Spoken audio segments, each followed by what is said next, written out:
the issue of hijrah has to be taken into context of the rest of the questions on the list. We can't isolate hijrah and then talking about integration and the ban of niqab, because they're tied, just like Abu Usama just stated. If a person can establish his deen. So if we're going to talk about hijrah, then we need to talk about the ban on the niqab. If we're going to talk about can a person establish his deen, integrating into what? Integrating until we become like Christians, where we have the name of Muslim, but we have the face of the kuffar.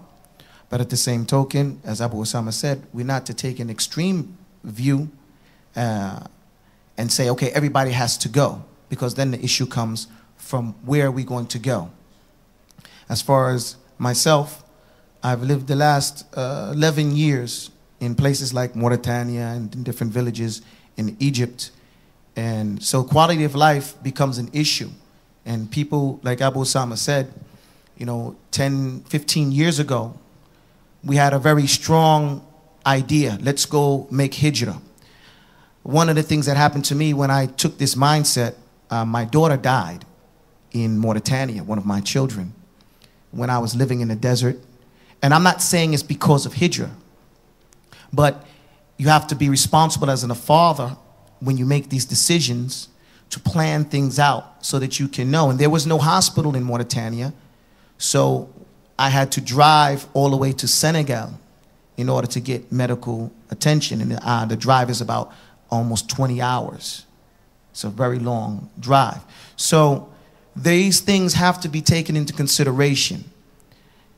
To live in these lands, I don't believe we can integrate when they're constantly telling us that we have to change in order to be like them. So we can't live here and let our children develop into something that is not Muslim. But at the same time, we have to be adult and mature enough to not sink into the thing called batar. Batar is one of the diseases of the heart, where a person willingly and lovingly goes into debt to maintain a standard of life that is outside of his means. We've become soft. We'd rather live closer to the water than further away, along with devil worshippers and homosexuals and all types of, you know, deviant peoples, because the water is closer, you know, and we're not man enough to go and find someplace else. The technological world in the West is run by immigrants. So then if we took that technology and went someplace else, in 10 years, that place would be the strongest country in the world.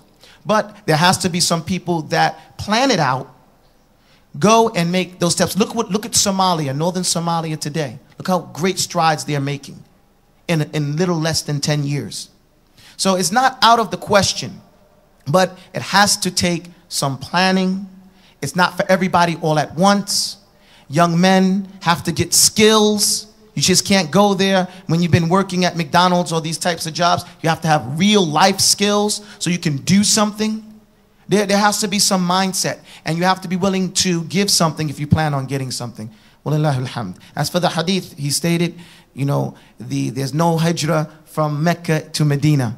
So that hijrah is ended, not hijrah until from the land of the kuffar into the land of the Muslims. And not to go against Abu Usama, barakallah fihim, he was one of the last persons that I spoke to before I left the country. In fact, those years ago, we were in Texas.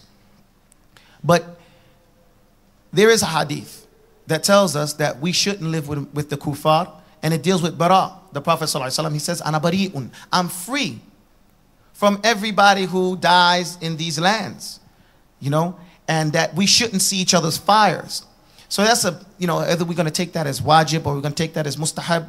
I guess it's an argument that can be clarified. I don't necessarily know how some people take it, but it's a high encouragement for us to look for another way to establish our lives and not be willing to give up our children to the kuffar, just like that. The thing that I do see is that it's true. Some of the people who are doing da'wah, they need to be in place and make da'wah. But that's a special case person. There's no, that's not, you know, the majority of people in the room.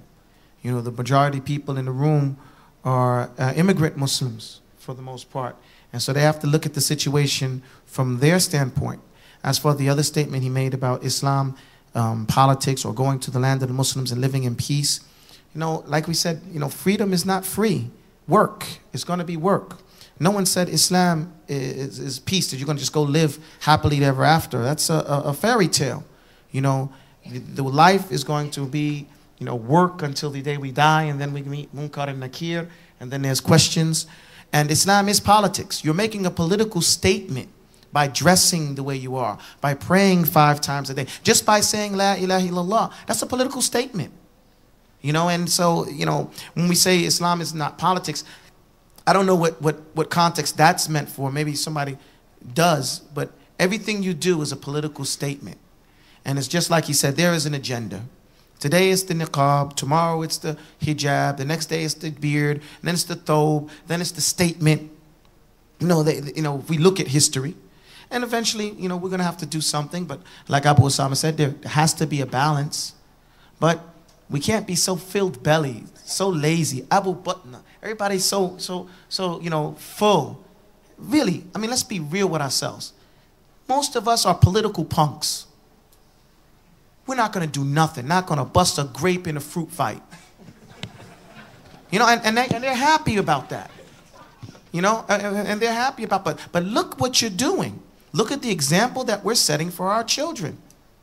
You know, we shouldn't be so hesitant, so scared. We're scared of our wives. You know, we talk about polygamy, you know. You guys don't get it.